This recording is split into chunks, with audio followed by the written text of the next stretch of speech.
Est-ce qu'il existait de l'art brut avant que Dubuffet le nomme art brut? Bien sûr, évidemment.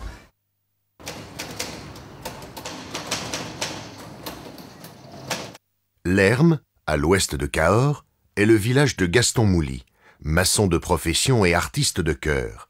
Disparu prématurément il y a quelques années, ses enfants ont conservé en l'état ses ateliers de travail. La fraîcheur, l'originalité, la cohérence des dessins et des sculptures de Gaston Mouly caractérisent l'œuvre marquante d'un vrai créateur hors norme.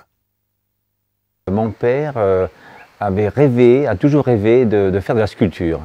Il nous a toujours dit, si vous voulez, qu'à l'âge de 14 ans, son rêve c'était de partir en Suisse. Je ne sais pas pourquoi la Suisse. Il voulait partir en Suisse faire de la sculpture et il était issu d'une famille de paysans. Et ses parents l'en ont empêché, il a longtemps regretté. Alors il a travaillé, donc il a élevé ses 4 enfants.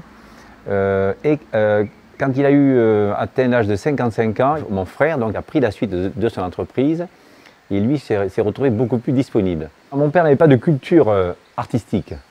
C'était vraiment, je pense que c'était vraiment ce qu'on appelle l'art singulier. Il n'avait pas de culture, il n'a aucune influence. Sincèrement, Dubuffet, je pense qu'il n'en avait pas entendu parler. Tout ce qu'il a fait, c'est vraiment, ça venait de lui, ça venait de ses tripes. Ces hommes qui ont un jour trouvé l'énergie de réaliser leurs rêves d'enfant ont toujours existé.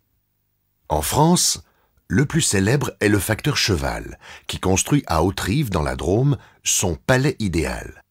Une architecture visionnaire de dimension colossale qu'il mettra plus de 30 ans à bâtir en solitaire de 1879 à 1912. Cet édifice a été sauvé de la destruction par André Malraux, qui l'a classé monument historique en 1969.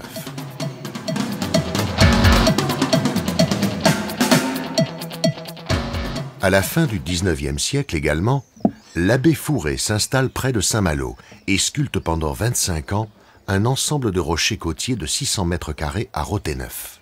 S'inspirant des légendes locales, il représente un enchevêtrement de personnages, pirates et pêcheurs, animaux et monstres marins.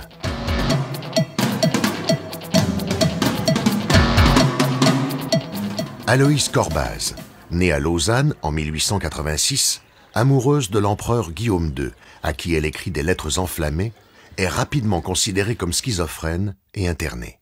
Ne faisant pas la différence entre la réalité et le monde imaginaire, elle se réfugie dans la peinture, l'écriture et le dessin. Ses œuvres complexes, très colorées, mettent en scène des femmes lascives et sensuelles